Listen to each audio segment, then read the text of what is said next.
Acho que é 5 minutos. Gente, a gente tá na segunda rodada, porque tinha acabado o horário, o horário da live anterior, e a gente vai prosseguir com a nossa live, tá bom? Aí eu vou estar chamando aqui a série aqui de novo, aqui novamente aqui. Ó, ué, ela recusou. Chama ela de novo. Não, tô tentando. Ah, pronto.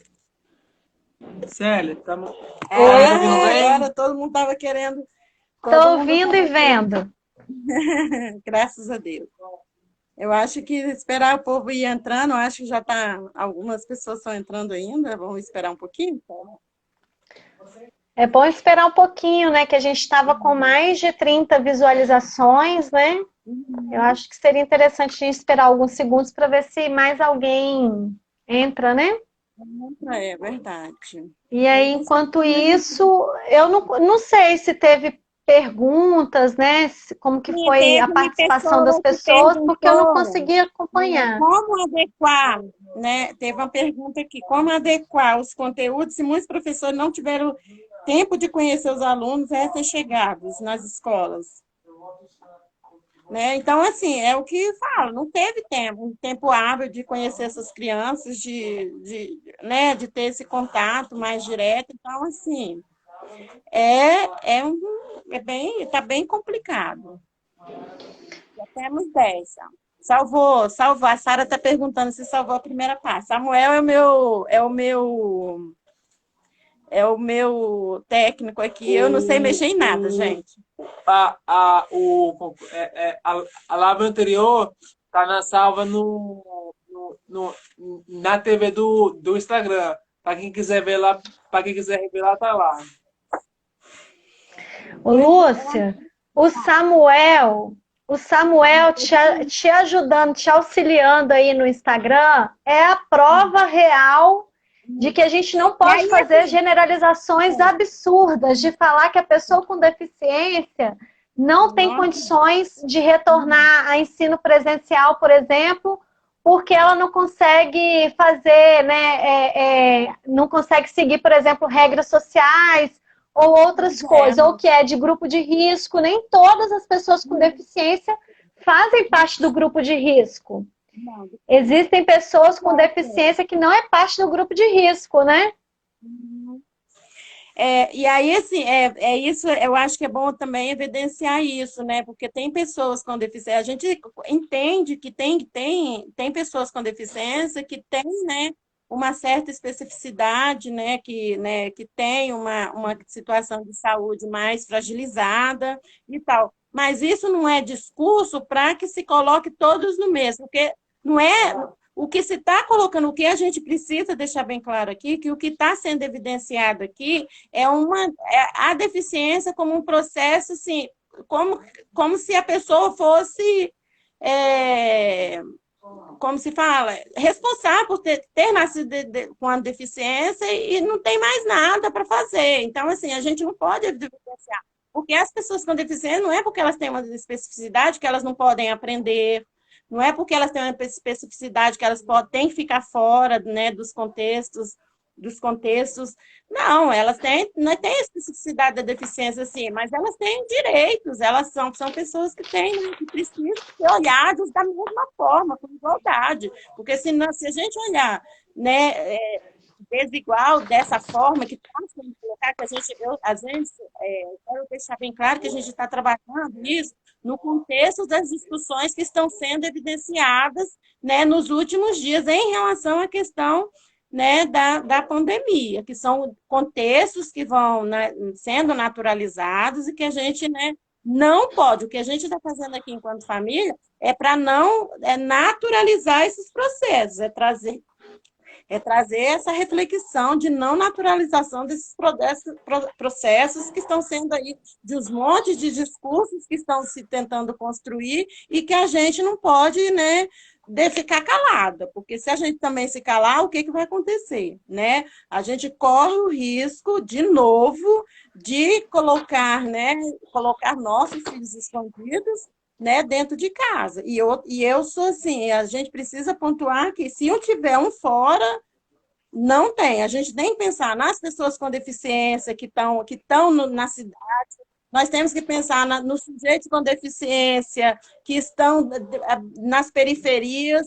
Nós temos que pensar nas pessoas com deficiência que moram, né, no interior, que moram na comunidade rural. Nós temos que pensar em todos os sujeitos, todos estão sendo incluídos nesses processos, né? Então, assim, não estão sendo incluídos. Então, assim, não adianta vir discursar, colocar uma discussão, porque a pessoa com deficiência não pode voltar porque ela é do grupo de risco. Não é isso, né? Não é isso que a gente precisa refletir. A gente precisa refletir de uma forma de que todos, né, nós todos são pessoas e todos com direitos. E aí, a pessoa com deficiência, ela tem sim que estar inserida nesses processos, né, de decisão. Ouvir uma criança com deficiência sobre a sua realidade, ouvir um pai, uma mãe que vive essa realidade no dia a dia para tomar alguns tipos de decisão, para estar sendo tomada essa decisão né, que o que a gente está colocando aqui é esse retorno, né, que está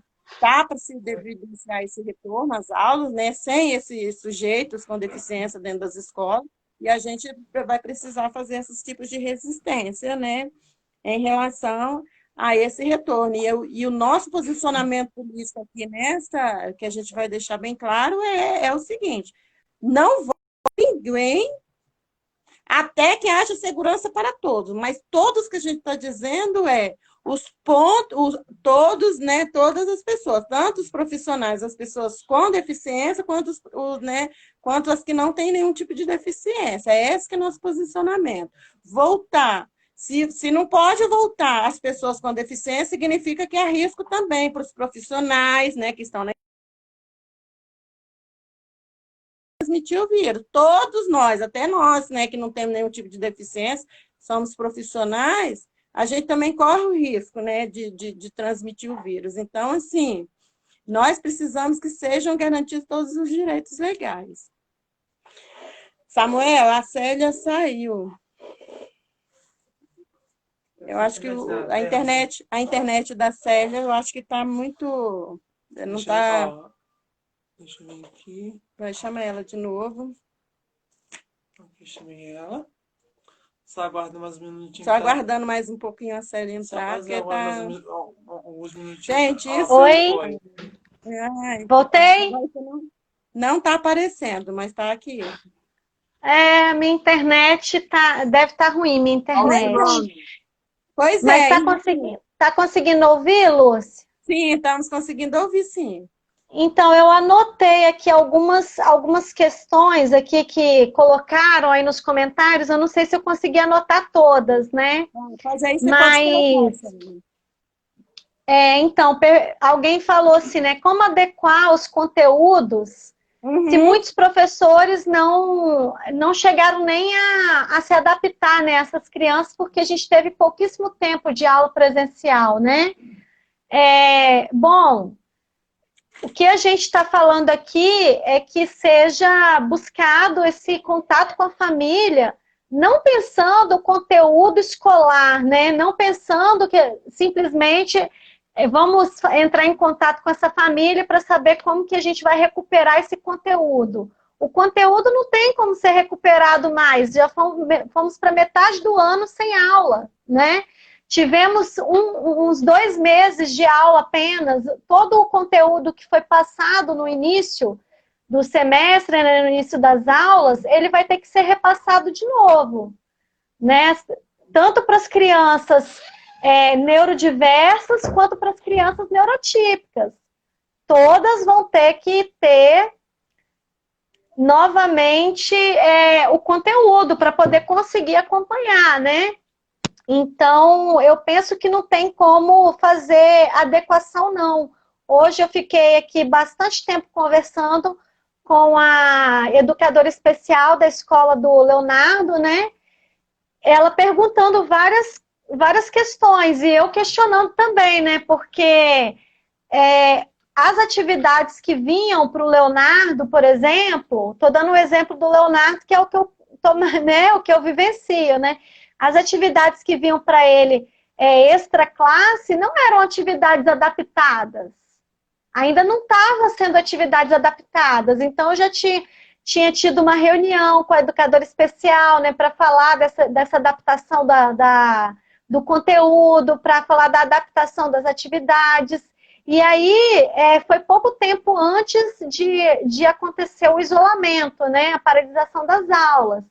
Então, essa educadora especial me colocava, né, naquele contexto que, olha, a gente está fazendo a adequação dos conteúdos, né? A gente está conhecendo as crianças, a gente está procurando fazer as atividades aqui para começar a enviar adaptadas, só que a gente ainda não conhece perfeitamente essas crianças, porque elas acabaram de chegar.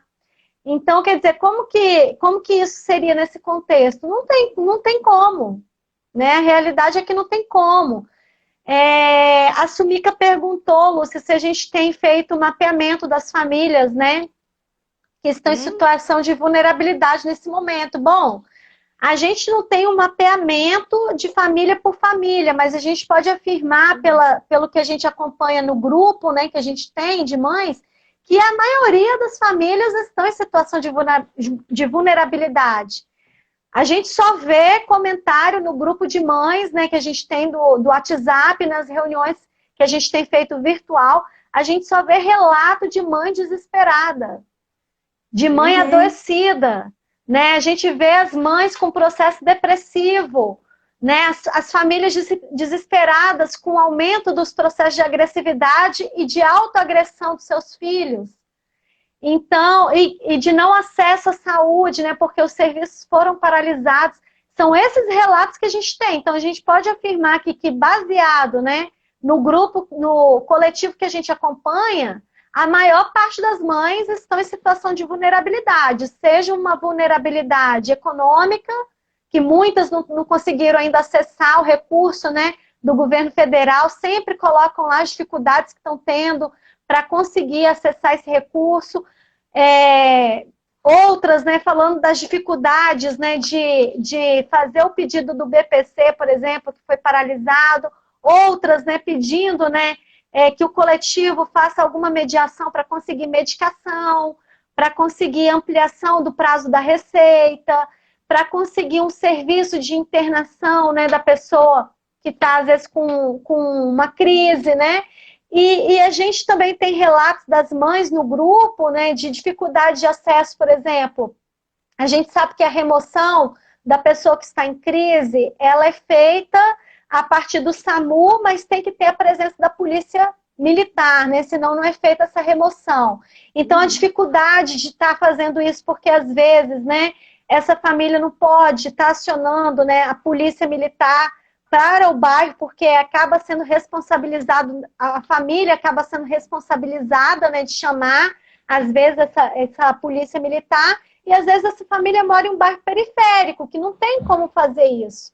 Então, quer dizer, são várias ordens de vulnerabilidade que nós temos das famílias de pessoas com deficiência, né? Quando a gente acompanha dentro da realidade das pessoas, que são a maioria, né, das famílias periféricas. Nós não estamos falando aqui de contextos, né, de famílias, de realidade de famílias, que têm acesso a serviços privados. E mesmo as famílias que têm acesso a serviços privados, nesse momento, também estão tendo dificuldade, porque às vezes a família tem um acesso a serviço privado, mas ela usa, por exemplo, o transporte público. Aí como que ela vai entrar no ônibus, se o ônibus é obrigatório o uso da máscara, e às vezes o filho não usa máscara? Então nós temos um processo de vulnerabilidade das famílias de pessoas com deficiência quase que generalizado. Uma outra pergunta que eu anotei aqui é se haverá punição, né, para quem não levar o seu filho na escola. Bom, se você tem um processo de retorno das aulas, por exemplo, né, como determinado pelo Estado, você vai ter sim um processo de punição para quem não levar, porque a educação é uma obrigação da família também estar levando seu filho. Então, quando você não leva, né, você tem sim, a escola pode acionar, por exemplo, o conselho tutelar, para falar que você não está levando aquela criança, né? Isso numa situação, por exemplo, de possível retorno das aulas presenciais. Mas no ensino remoto, né, esse ensino à distância, né, o que a gente tem ouvido nos grupos é o que está acontecendo também já na SEDU, né, de utilizar essas atividades, por exemplo, para presença, né, como presença. Mas a gente não sabe como que vai ser feito esse acompanhamento, né? Então, na verdade, é tudo muito novo e muito difícil, porque não teve um planejamento ainda para nada disso que está acontecendo. Então, a punição, ela não é só nesse aspecto. A punição pode ser, inclusive, das famílias de pessoas com deficiência, de elas terem que arcar com o processo de aprendizado dos seus filhos, sendo que a gente sabe que o processo de aprendizado de uma pessoa com deficiência é muito mais complexo, que requer, né, técnicas instrumentais, né, que a maioria das famílias não possuem. A maioria das famílias não tem condição de sentar com uma criança que tem transtorno opositor desafiador, por exemplo, para fazer uma atividade escolar com ela, porque a criança não vai aceitar. Então, você tem um alto risco, né, de aumentar a punição, inclusive para essa própria criança, né, dentro da sua própria família. Então, são vários cenários que a gente tem aqui muito preocupantes, né, que a gente tem colocado, né, quais as ações e canais, uma outra pessoa perguntou, poderemos usar nesse contexto de pandemia para que a nossa voz e proposta ganhe espaço e força. Bom, um dos canais que a gente pode utilizar é esse canal que a gente está usando, né? Os canais das mídias, né? Das redes sociais, que a gente vai tentar potencializar nesse momento enquanto coletivo, né? Outras ações que a gente vai tentar também fazer como coletivo é tentar realizar ações de produção de vídeo, que a gente possa denunciar, né, esse processo de invisibilidade, né, das pessoas com deficiência. Uma outra forma que a gente também vai tentar fazer enquanto coletivo, né, a gente tentar também convidar outras pessoas para participar dessas lives que a gente vai fazer, né, as pessoas com não só as pessoas com deficiência, que é o que a gente quer fazer já na semana que vem, mas também convidar, né, profissionais também para estar falando sobre alguns aspectos que a gente às vezes não tem acesso, como é a questão da saúde, né? Então a gente está com uma atuação muito limitada enquanto coletivo, porque nós temos nossos filhos, muitos das nossas crianças com comorbidades, né, em situação também de risco, não são todas, mas temos essa situação, e o nosso coletivo, para estar fazendo militância, ele precisa de estar levando seus filhos, porque é um coletivo que é composto de mães, né, com seus filhos. Então, como que a gente vai para a rua nesse momento se a gente não pode usar o transporte público? Porque não pode entrar pessoas sem máscara. Como é que a gente vai ocupar as ruas se a gente não consegue garantir um processo de distanciamento? Seria uma responsabilidade da nossa parte.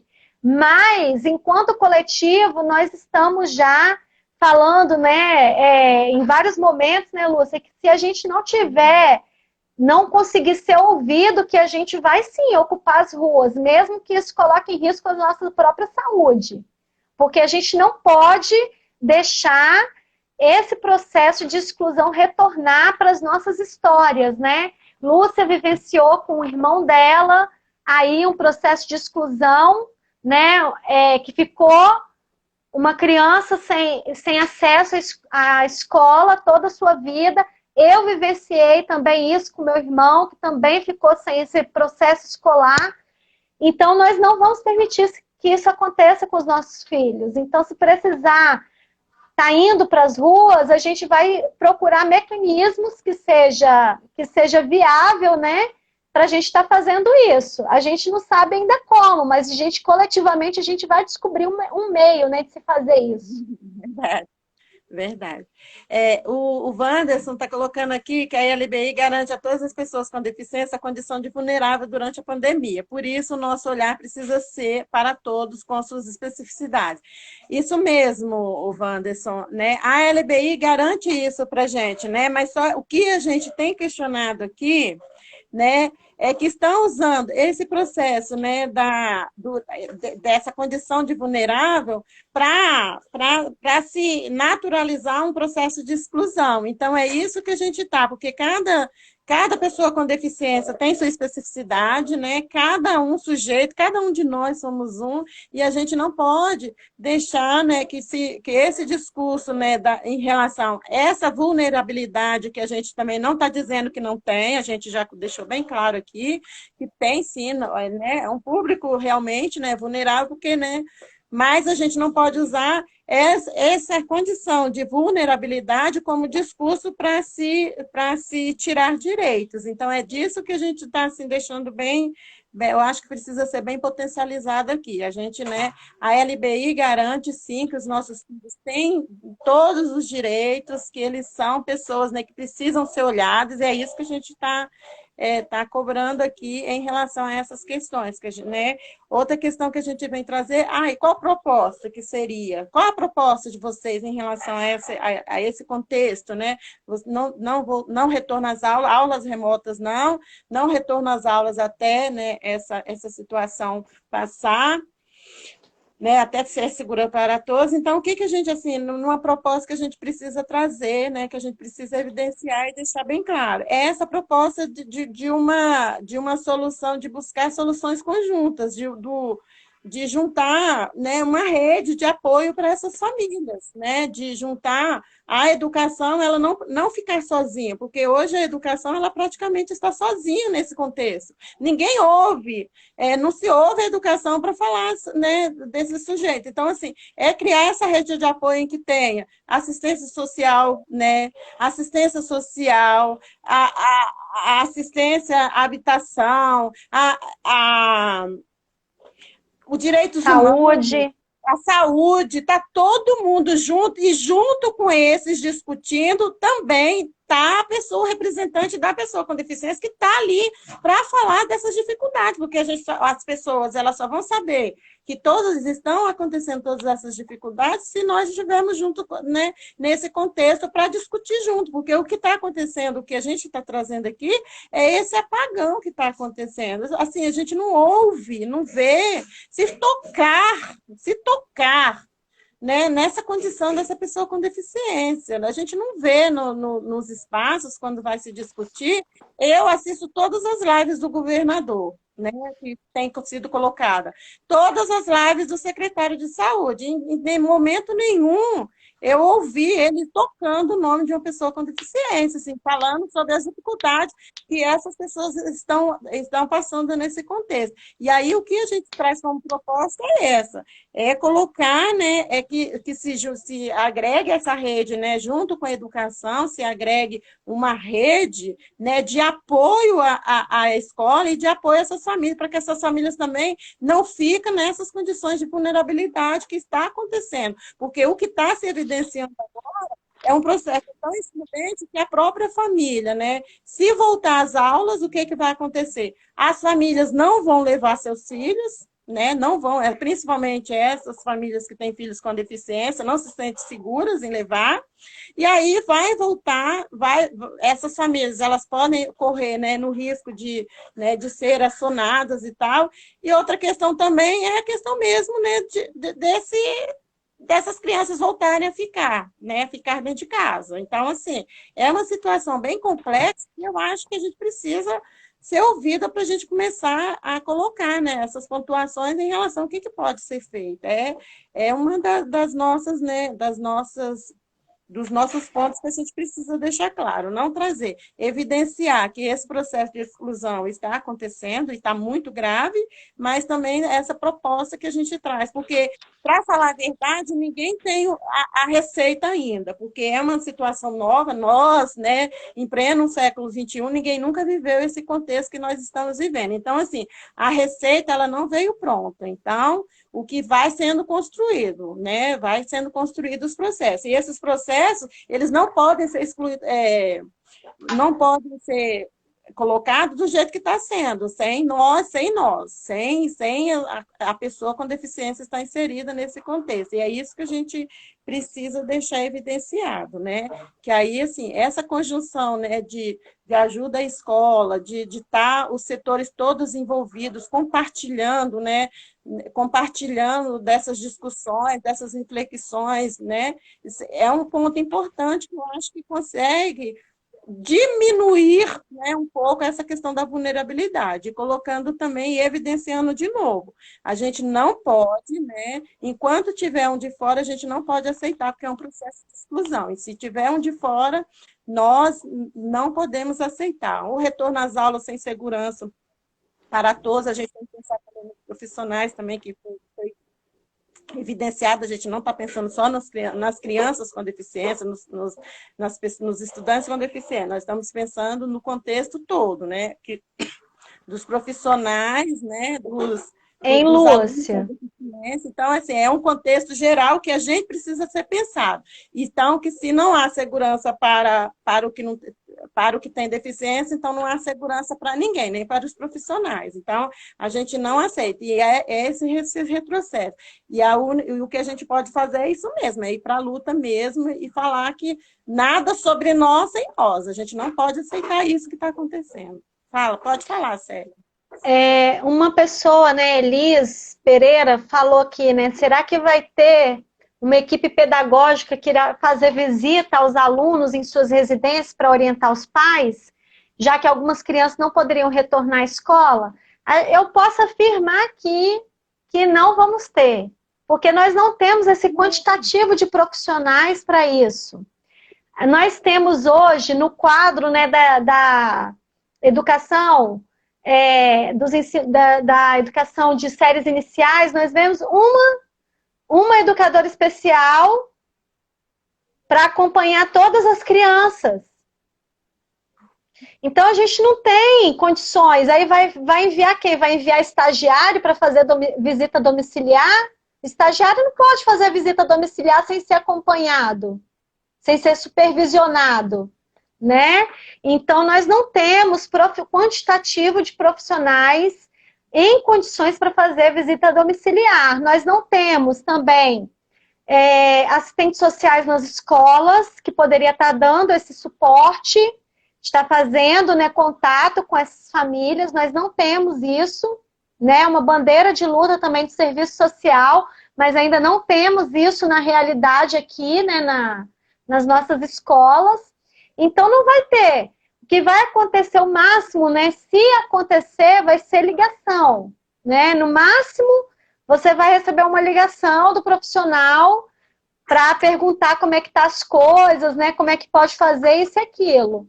É muito insuficiente, né? É muito insuficiente. Não tem como a gente pensar em construir nada do que seja política pública, né? De pensar em políticas públicas com essa defasagem toda, né? Sem um mínimo de possibilidade, né? Então, nós não vamos ter, tá, Elis? Com certeza, não sou profissional da educação, não trabalho na área da educação, mas pelo acompanhamento que a gente já faz das escolas, a gente tem certeza que não tem hoje, na realidade das escolas aqui, né, na Grande Vitória, a gente não tem profissionais suficientes para fazer esse acompanhamento tão de perto. Nós não temos, por exemplo, um estagiário para cada aluno que pudesse estar indo nas residências para fazer a aplicação desse conteúdo, por exemplo. Nós não temos isso, né? Então, não temos condições. O que vai acontecer é que vão fazer vídeos generalistas, de conteúdo generalistas, vídeos para surdos. Aí eles vão lá e vão fazer lá o vídeo em Libras, né? Para os surdos. Aí vão fazer o material adaptado para o cego, né? Não tem como fazer um material adaptado a todas as especificidades, por exemplo, que nós temos no espectro autista, né? Porque quando a gente entra, por exemplo, na página da Prefeitura da Serra, a gente tem os materiais lá disponibilizados para as famílias. Mas não é só ter material disponibilizado, porque ali quando a gente fala de uma especificidade, né? Você tem os processos de ensino-aprendizado individualizado de cada criança, de cada pessoa. E quando se trata de pessoas com deficiência, isso tem que ser mais rigoroso ainda, né? Então, por exemplo, na pasta, né, lá na pasta de autismo, atividades para autismo, eu olhei lá, né, da educação infantil, nenhuma serve para o meu filho, que é autista, não tem nenhuma lá que ele tenha condições de fazer. Mesmo tendo mediação familiar, ele não tem condições de fazer, né? Por quê? Porque não é uma atividade adaptada para a especificidade dele, do autismo que ele, né, possui, né? Cada um sujeito é um sujeito. Cada um é um. Então, nós estamos falando, por exemplo, no caso do Leonardo, de uma criança autista, né, com nível de processo de agressividade, de autoagressão, e também, além disso, com um transtorno opositor desafiador. Então, é muita coisa, né, para a gente chegar lá e pegar uma pastinha que tem um conteúdo lá que às vezes nem um autista Asperger também vai ter condições de acompanhar. Entrei também na pasta de deficiência intelectual também, e também muitas ali das atividades não tem condições de fazer com o Leonardo. Então, assim, para dizer que não dá para a gente pensar também em conteúdos generalistas e colocar isso em pastas, e colocar isso em sites, ou mandar isso por e-mail para as famílias, que seja, sem pensar nas especificidades de cada um. E essas especificidades de cada um não foi conhecida ainda pelos profissionais que acompanharam, porque tivemos pouquíssimo tempo de aula. Então, tinha muita criança que ainda estava sem acompanhamento especializado, né, da mediação individualizada. A gente ainda estava nesse contexto. Então, assim, felizmente, esse cenário é muito perverso para nós, né? Uhum. Pois é, e aí, Célia, né, nessa questão aí, a gente precisa também colocar que, em relação a esse discurso de colocar, né, essas aulas, igual a mãe perguntou, que a gente já deixou até assim, evidenciado, ou volta o povo ou não volta ninguém, mas voltar com segurança para todos, que é a nossa defesa, como proposta mesmo, o nosso posicionamento político, né? E aí, o que a gente precisa também colocar? Que não tem condições mesmo de a escola, né, os profissionais, que é o que você já falou e já evidenciou. A maioria dos profissionais que estão na escola são profissionais, são mulheres, né, que estão lá, já tem a sua carga, já tem né? E aí não tem condições desses profissionais, por exemplo, são, digamos, hoje no estado, vamos colocar no nível de estado do Espírito Santo, mais de 30 mil alunos com deficiência. Só vou colocar na Prefeitura da Serra, eu acho que até antes da pandemia, eram 1.800 alunos, estudantes com deficiência, né, na rede municipal. Estou falando em rede municipal. Como que a Secretaria de Educação vai dar condições de colocar 1.800 professores para fazer atendimento domiciliar? Nunca, isso não vai acontecer, entendeu? Dentro né, se for na questão de respeitando cada especificidade. Isso é impossível, não tem condições. E outra coisa, então, assim, nesse contexto, então, a gente está vendo aí que não tem que se evidenciar nenhuma possível, nem para falar assim, é possível voltar às aulas? Não é possível, não tem condições. E outra coisa, a gente nesse momento perverso que a gente está vivendo, que não é nossa culpa, que não é culpa do gestor da saúde, da educação, da saúde, a gente aqui não vai culpabilizar nenhum sujeito pela crise, é uma crise que veio, né, e que a gente todos precisam enfrentar juntos, né, mas só que a gente precisa enfrentar juntos, né, discutindo com todo mundo junto. Agora, discutir, falar lá e decidir por nós, também a gente não concorda. E aí, como que a gente vai colocar, né? A gente precisa estar bem atenta à questão desses processos mesmo, né? Da evidenciação desse processo de exclusão que está extremamente acelerado com essa questão, né? de retorno. Então, eu acho que é uma possibilidade que eu acho que a gente nem deve colocar em conta dessa questão desse retorno às aulas, né? Eu acho que assim, a nossa luta tem que ser não ao retorno, né? Só voltar quando estiver seguro, e também, né, não evidenciar, colocar, também ficar pautando nessa questão do ensino remoto, assim, como projeto, né, que pode ser usado, não tem condições de ser usado, que não tem possibilidade. A escola não vai dar conta, o gestor da escola não vai dar conta, né? Não tem condições, não dá, não tem como, porque cada criança é uma especificidade. E quando está dentro da escola, quando essa criança entra da escola, ela não é de uma pessoa, ela é do corpo escolar, da comunidade escolar. Então, ali todos os sujeitos estão envolvidos nessa questão dessa educação dessa criança.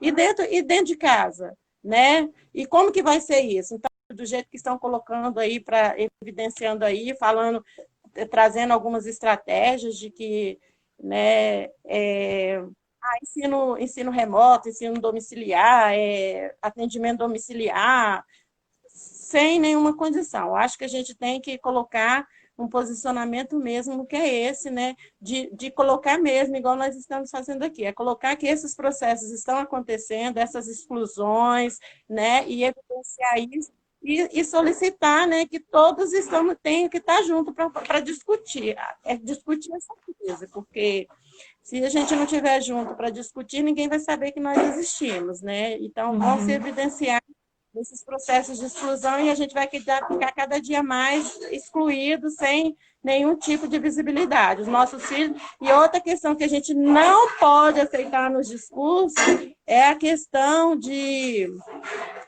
que esse sujeito com deficiência, ele não tem condições de aprendizado.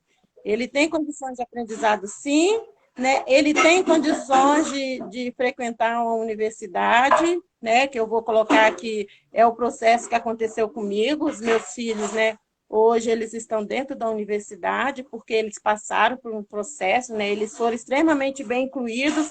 Não foi porque foi fácil, eu lutei por isso, né? Por essa inclusão real, eu sempre lutei por essa inclusão real, e eles têm possibilidade, as possibilidades que eles têm são enormes. Hoje Samuel está no mercado de trabalho, entendeu? É um menino que passou por muitos processos extremamente difíceis na vida dele. Esses processos, né, de escolares que aprendeu a ler de quase 18 anos, ele conseguiu conquistar esse processo do aprendizado, de aprender a ler, de aprender a escrever, e hoje ele está dentro da universidade. Então, assim, eles têm condições, a gente não pode, se não for a escola, ela cumpre o papel dela, que o papel dela a gente não pode também colocar, né, dessa questão da responsabilização da família como, né, da docência à família, a gente não pode evidenciar, e, infelizmente, nessa questão de processo remoto,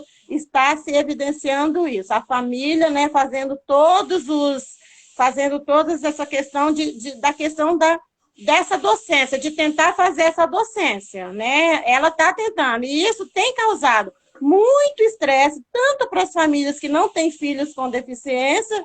Essas famílias estão super estressadas. Imagine nós que temos os filhos, que o menino vai lá, corre, brinca, a gente não sabe, né, os recursos, qual usar, porque o professor, ele é preparado para isso, ele estudou, ele tem a didática necessária para lidar com esse estudante, né, com deficiência. Nós, a família, nós não temos essa didática, né?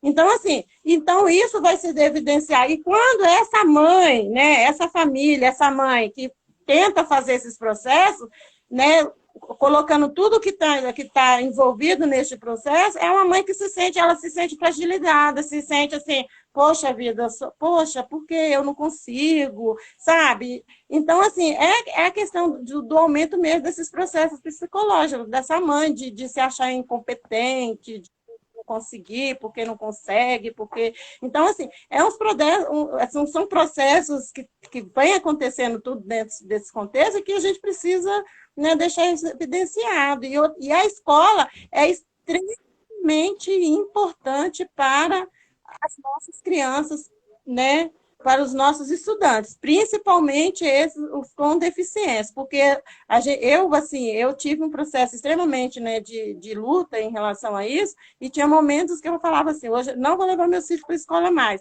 mas eu entendi a importância desse processo, porque a gente está dando direito, porque é direito de um estudante que não tem deficiência aprender a conviver com estudante que tem deficiência. É direito. A gente vai estar tirando um direito também desse estudante que não tem deficiência, porque nos processos passados, né, que antes de ter a política de educação inclusiva, esses meninos eles não conheciam, eles não sabiam, né? Eles não sabiam como lidar, porque eles nem sabiam que existiam esses sujeitos com deficiência. A partir do momento que esses entram para a escola, eles vão aprendendo a conviver. E hoje a gente começando, e hoje a gente está, né, na sociedade que nós vivemos hoje, como que nós vamos, né, esses sujeitos hoje, que hoje são, né, que estão dentro das escolas, eles serão a sociedade futura, né?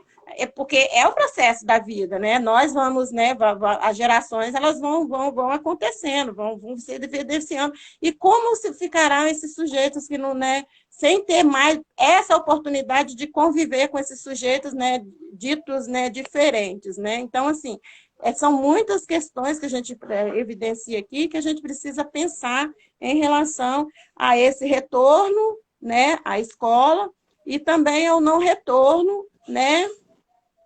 Que a gente precisa também discutir. Não aceitamos o retorno, mas também não aceitamos também que nossos filhos sejam excluídos também. Então, é uma situação que a gente precisa discutir, e a gente está aqui para fazer isso mesmo, é para falar, é para mostrar todas essas fragilidades que foram colocadas, né? É para colocar que nós estamos aqui, que nossos filhos existem, que é direito deles a educação, mas também você está vendo que a gente está evidenciando aqui que é direito do outro, que não tem deficiência também, a ter esse direito de conviver com os diferentes. Então, assim, é um processo de inclusão real, que a gente está aqui lutando por esse processo de inclusão real mesmo, um processo que inclui a todos e que não fique ninguém de fora. Tem mais alguma coisa, Célia, para falar? Eu vi que teve alguém que perguntou aqui. Caí não, né? Teve alguém que perguntou se a Serra não está fazendo adaptação, né, do conteúdo. Eu estou tentando achar aqui. Está aqui, a Rose. Preciso saber se na Serra as escolas não adaptam a atividade de acordo com a especificidade dos alunos, os alunos que tinham acompanhamento. Só uma dúvida. Rose, infelizmente, né, a Serra, né, ela tá essas famílias, né, que têm filhos com deficiência estão totalmente apagadas, né? E é o que Célia falou, tá acontecendo, né? Eles estão postando uma atividade generalizada, estão postando no site, mas assim, tem muitas famílias que não tem nem arroz, está faltando arroz no prato para as famílias. Então, assim, muito menos elas vão ter um celular ou um computador para ter acesso a essas atividades e lá no negócio, imprimir essas atividades para as crianças fazerem. As que tem, que é o caso da Célia, assim, que tem condições, que tem colocado ali, né, são atividades que não estão adaptadas, entendeu? São atividades assim, uma atividade generalizada, não é isso, a gente não precisa, sabe, isso é excluir, isso é um processo extremamente de exclusão, porque se cada sujeito com deficiência tem as especificidades. Então, o que dá certo com Leonardo não vai dar certo para outra criança que tem deficiência, né, com a especificidade do Leonardo. O que não dá certo para o Leonardo, talvez o que dá certo para o Leonardo não dá certo para o outro, e o que dá certo para o outro não dá certo para o Leonardo. Então, assim, são especificidades e que está assim. Então, não é. E outra questão também, as atividades adaptadas que estão sendo mandadas, principalmente o Estado hoje, ele está sendo obrigado, né, os meninos estão obrigados, né, a participar da aula remota, está assim, muito difícil. Então, assim, o processo, assim, se a gente não tomar conta, se a gente não olhar para esses processos de exclusão que está acontecendo, assim, a situação vai se agravar. Quando voltar, eu falo, assim, eu até às vezes brinco com as pessoas que estão envolvidas comigo, que eu acho que a gente nem vai conseguir sobreviver, que é um processo de tanto sofrimento para a gente, que assim, a gente está correndo risco assim, de morrer de infarto antes da pandemia acabar, porque assim, está sendo muito difícil, né, vivenciar esses processos, quanto mais agora vivenciando só. A gente está praticamente sozinho. O ensino remoto não adianta também ficar mandando atividade e a mãe não conseguir fazer. Não adianta mandar atividade se a mãe nem consegue acessar o celular, se a mãe muitas vezes é analfabeta. E muitas dessas famílias elas têm o maior empenho, não é porque elas não querem, não, porque têm o maior empenho, elas se sentem, né? Elas sentem que precisam, né, de estar envolvida nesses processos, mas, infelizmente, né, esse apagão que a gente tem colocado aqui desde o começo, infelizmente está assim, bem evidenciados e a gente assim está numa situação extremamente difícil e que se a gente não vir para uma live, né, fazer a provocação de vir para uma live e chegar a falar, está acontecendo, né, a gente precisa se pensar o que vai fazer. É assim que acontece com os nossos filhos, porque hoje é a única oportunidade, porque anteriormente o que a gente fazia? Quando a gente precisava ser ouvido, a gente ia lá, ocupava o palácio, né? Ocupava a prefeitura, ocupava o gabinete do prefeito e falava, ó, nós estamos aqui, né? Não tem jeito, não. Mas hoje a gente, assim, é o que a Célia falou, a gente dá um pouco, né?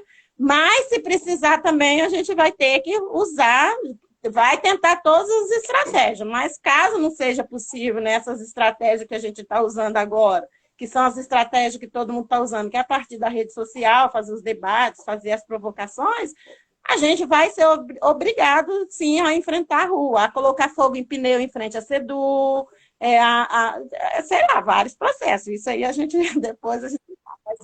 É uma questão que a gente precisa mostrar. Nós estamos aqui e precisamos, né? Precisamos. Não queremos retrocesso nenhum, não queremos, né, o retorno das classes especiais, porque eu acho que isso é até inclusão, exclusão, e outra questão também, todos os sujeitos humanos, nós somos todos humanos, independente se nós temos deficiência ou não, então nós todos temos os nossos direitos, entendeu? Então é isso que a gente precisa, assim, deixar bem claro nesses processos aí. Então, assim, não tem, infelizmente, hoje na Serra, né, a gente parou de ocupar a prefeitura e fomos esquecidos. E aí a gente tenta provocar um pouquinho daqui e dali, mas a gente mesmo assim está muito difícil. E a gente está assim, eu acho que quando a gente chegou a pensar, eu acho que a gente demorou muito a pensar de fazer essas provocações através da rede, porque muita gente já está usando há mais tempo, mas a gente só começamos a usar agora. Eu acho que a gente tem que começar a ocupar mais esses espaços mesmo, para começar a fazer essas provocações, igual a gente está começando, e evidenciando, né? E colocar mesmo, nada sobre nós sem nós. É isso que a gente precisa deixar bem claro. Eu acho legal, Lúcia, a gente já falar, né, para as pessoas que a gente tem a proposta, né, de como você colocou no início, na primeira live, de estar trazendo estudantes, Sim. né, pessoas com deficiência para estarem falando das suas próprias dificuldades, né, expondo os seus próprios questionamentos, porque eles como você colocou, né, Samuel, Bruno, né, que estão na universidade, mas eles vivenciam processos de dificuldades nesse processo do ensino remoto, né? Nossa, então, eles estarem colocando isso, né? Nós temos pessoas no nosso coletivo, né, que faz faculdade particular, que não parou as aulas e fala das dificuldades que tem desse acesso, né? Vamos ver se a gente consegue algum estudante também do ensino médio, né, para falar como é que está sendo esse ensino médio, né? Como é que está sendo esse acompanhamento, que a gente já sabe que já está sendo utilizado essas atividades para contar como presença, né? E também vamos ver se a gente consegue alguma criança um pouquinho maior, né, para ver se consegue dizer o que ela acha difícil, né? Por que ela acha difícil de estar fazendo esse ensino, né, esse processo educativo com a sua própria família ali. Então, a gente tentar trazer um pouco isso também, né?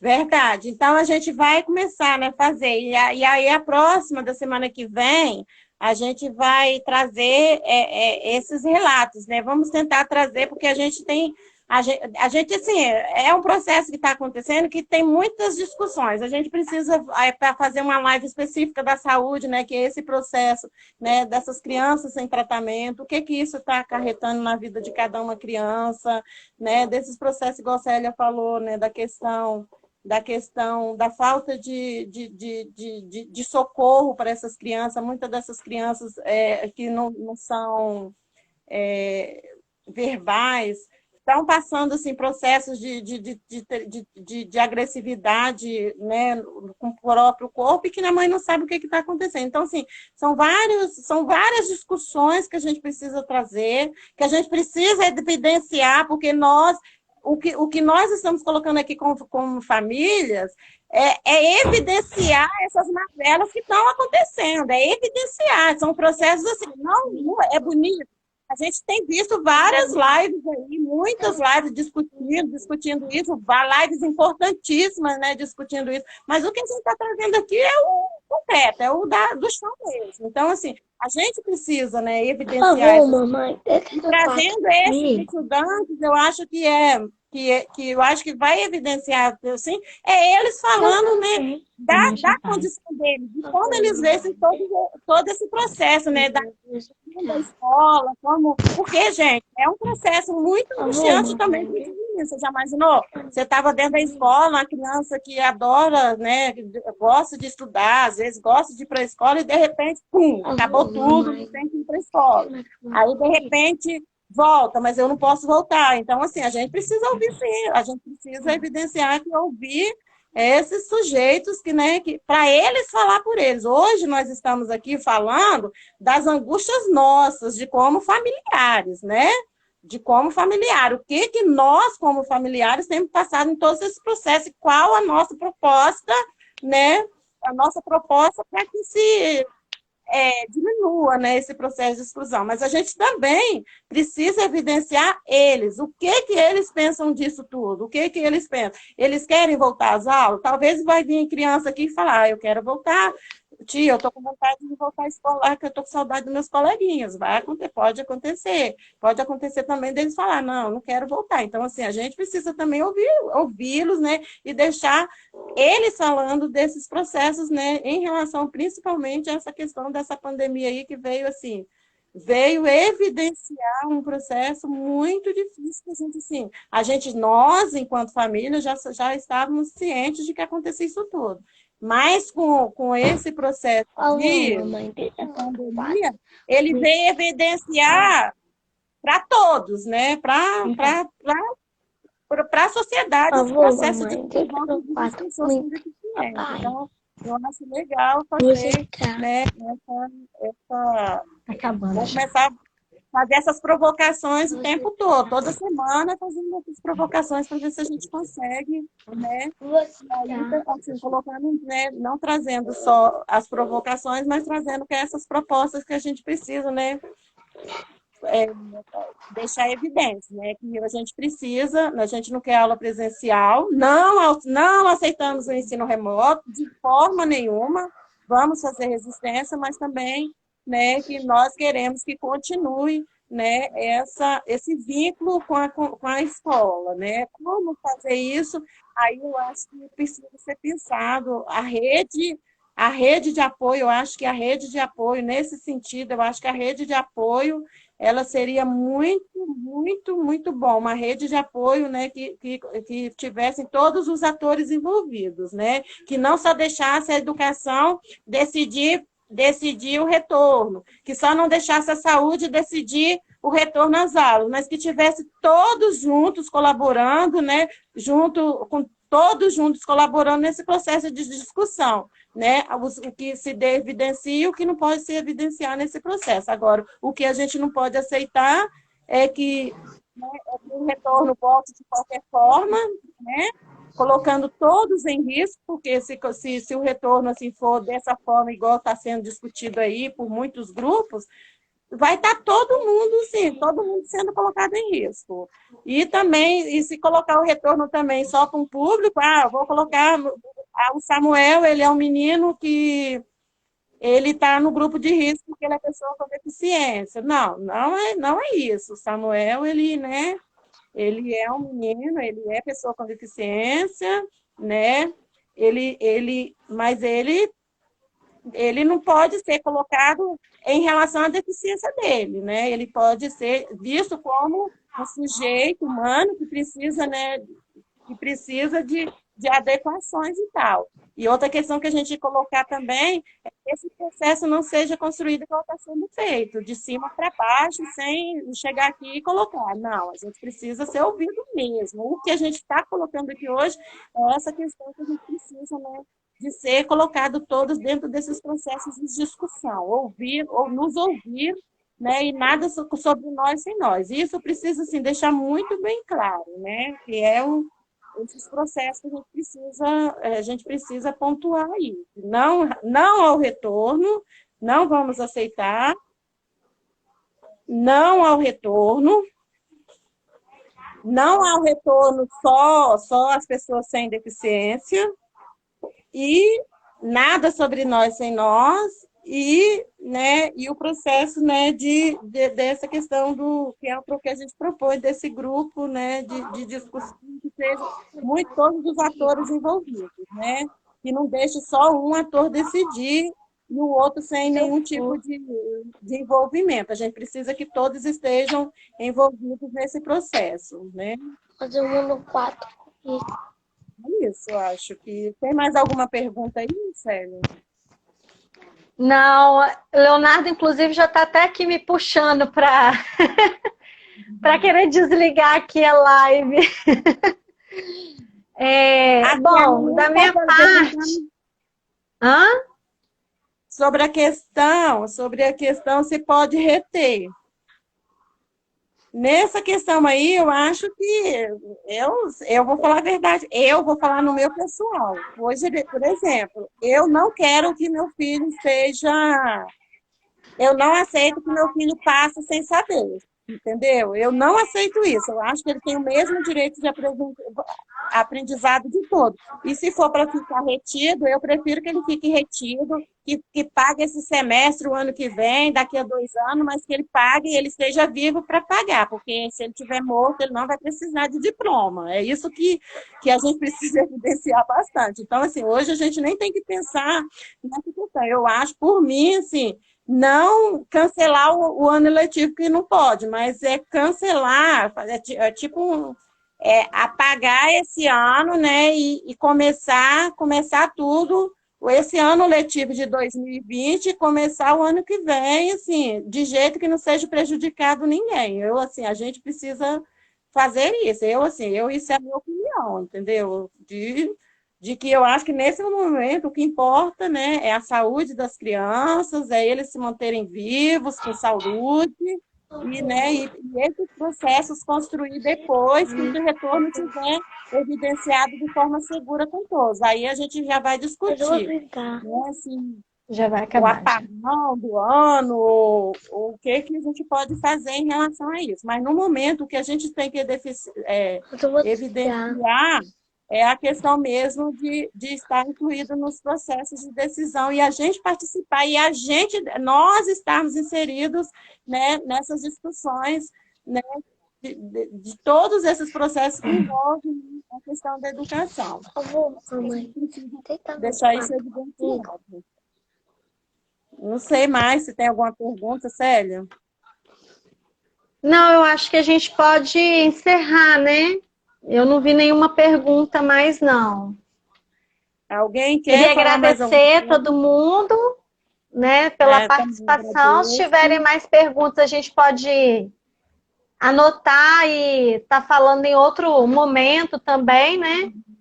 E nos colocar à disposição para fazer outras discussões também que o coletivo ou outras pessoas, né, possam estar desejando de falar dos assuntos, né? A gente pensa em fazer esse da educação, ainda com outros sujeitos, mas a gente também precisa de falar um pouco da saúde também, a questão da assistência, né, social para as pessoas com deficiência, para suas famílias. E a gente vai estar procurando fazer um pouco desse ativismo aí nas redes sociais. É isso. Um beijo a todas. Um beijo, muito obrigada pela presença, quem participou.